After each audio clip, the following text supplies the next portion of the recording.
A backward scholar on logic's rickety bench. Now he is giving you another Homeric simile is here. See, this mind, this life mind, is a backward scholar on a logic's rickety bench.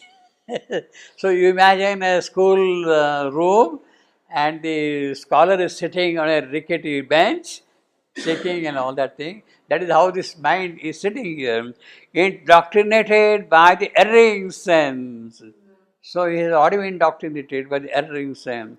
It took appearance for the face of God. Well, that is how it is indoctrinated. That is how the dogmatized people are made. See. For casual life, the marching of the sun, which it may be a kind of flicker, it may be a spark, but it thinks as if it is the march of the sun. For heaven, a starry strip of doubtful blue, aspects of being faint to be the whole. So this is the kind of a scholar, backward scholar on a rickety bench. This mind, this life mind is of that kind of thing. What a perfect description of a school classroom, you see. A backward scholar and logic rickety bench, indoctrinated by the erring sense, erring sense. So that is what this religious dogmatism is taught. You are made to believe, and children start believing that kind of a thing. For heaven, a starry strip of doubtful blue. So a starry strip of doubtful hue, it takes, oh, this is heaven, this is heaven, this is heaven. Aspects of being faint to be the whole. There was a voice of busy interchange, a marketplace of trivial thoughts and acts, all this little mind, all this early mind, all this life mind, marketplace of trivial thoughts and acts. So it has become a noisy place now, exchanging of ideas and thoughts and all things. Life soon spent, a mind, the body is a slave. Mind, the body slave. That is what it is, you see. Here seems the brilliant crown of nature's work. Yeah, this mind is, well, at that point of time in the process of evolution, it indeed was a brilliant crown of nature's works. At that point of time, it was indeed was. But then there was some higher intelligence which knew that this is not the end. It has to go forward also, you see. Crown of nature's world, and tiny egos took the world as means to possess the whole thing. A state, a wild dwarf lust and brief desire. In a death-closed passage, saw life start and end. Death closed, the passage is closed by death. It starts in that life where it began, where it ends. As though a blind alley were creation's sign. As if for this the soul had coveted birth, as if it was all for this purpose that the soul has taken is here, you see. In the wonderland of a self-creating world, in the opportunities of cosmic space, this is what it sees, the whole scope of its activities, you see. Very long, beautiful description. There was a voice of busy interchange, a marketplace of trivial thoughts and acts. So this is what the trivial thoughts and acts will do. Think of that thing. Life soon spent, mind the body slave, here seemed the brilliant crown of nature's world, and tiny egos took the world as main. To sate a wild dwarf lust and brief desire, a wild dwarf lust and brief desires. In a death closed passage, the passage is closed by death, but in that thing they are trying to do something as though a blind alley were creation's sign, as if for this the soul had coveted birth in the wonderland of all seeing world and the opportunities of cosmic space.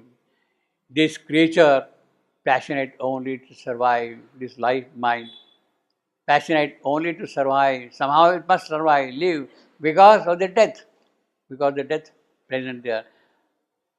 Death closed passage, because of death it must survive. This creature, passionate only to survive, fettered to puny thorns, with no wide range, and to the body's nails and pangs and joy.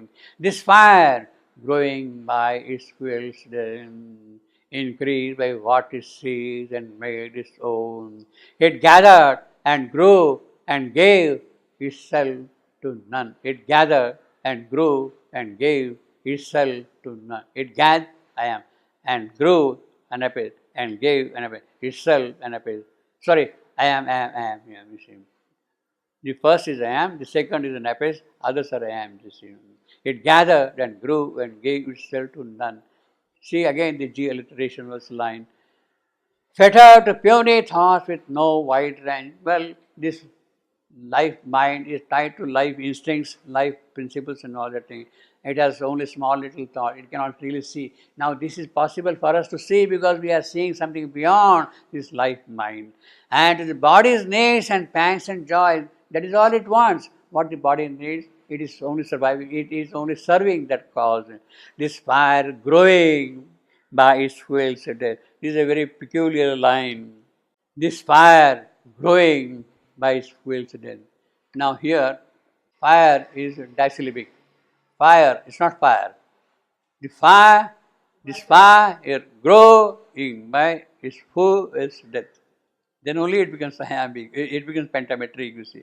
Otherwise it becomes 9 syllables only. Here fire is disyllabic.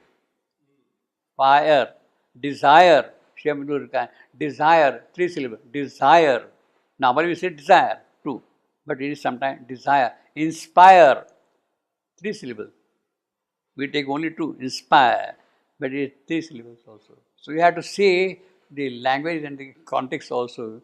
Here fire is definitely disyllabic. Otherwise they have only 9 syllables in this whole line, you see. This fire growing by its fuel. So you put fuel in the fire. Put fuel in the fire. Faggots are fed to the fire. And the faggots are consumed. The fuel is consumed. No more is fuel there.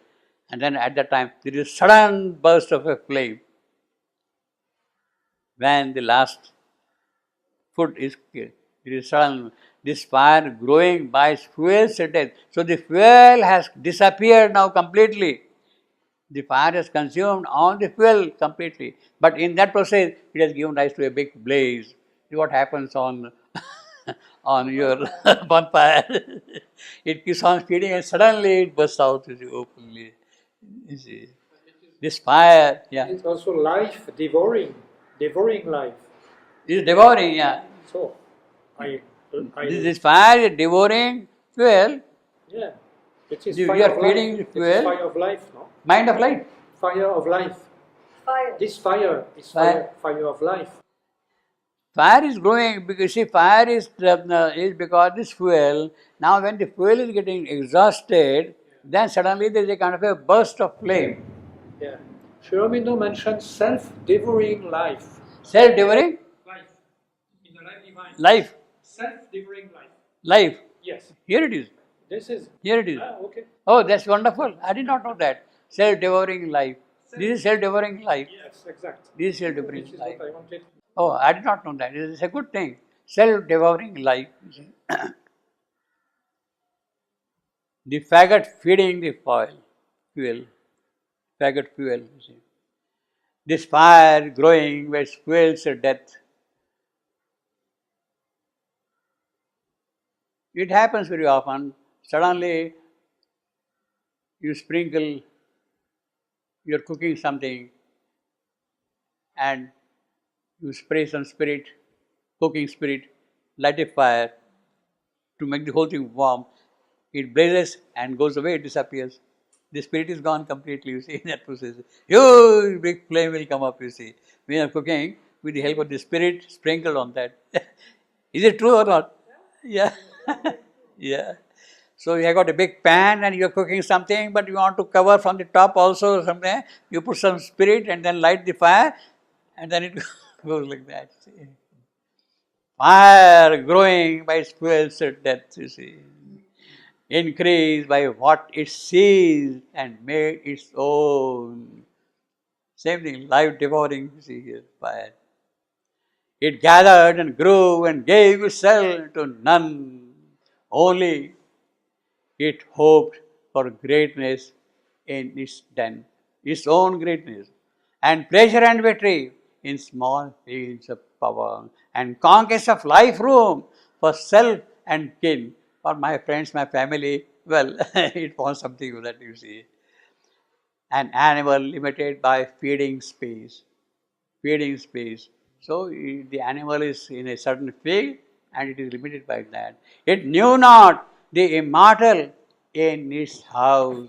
This being within you is not aware that there is the immortal sitting within you.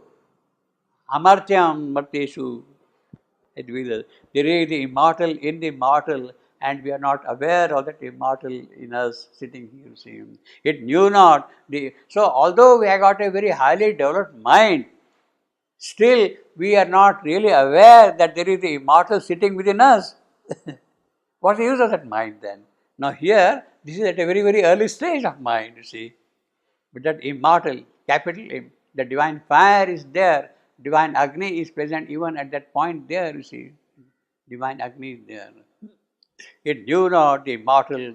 In its house, it had no greater, deeper cause to live. Well, it is living on a moment, for a given moment of time, and is happy.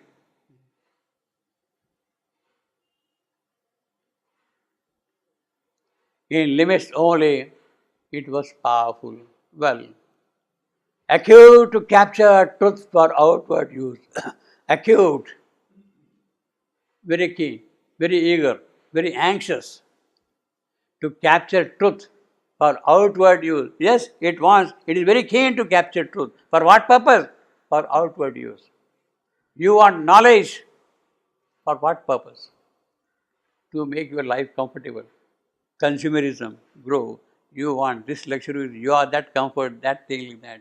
That is what we are doing now, see. Our thirst for knowledge, of technology, of growth, is to increase our human culture, human bodily, acute for capture, for outward use. It's knowledge for the body's instrument, absorbed in the little walls of his prison house. Well, it is locked in the prison house. This is what we have seen earlier also. In the prison house, it is locked there, see, of matter, of this thing.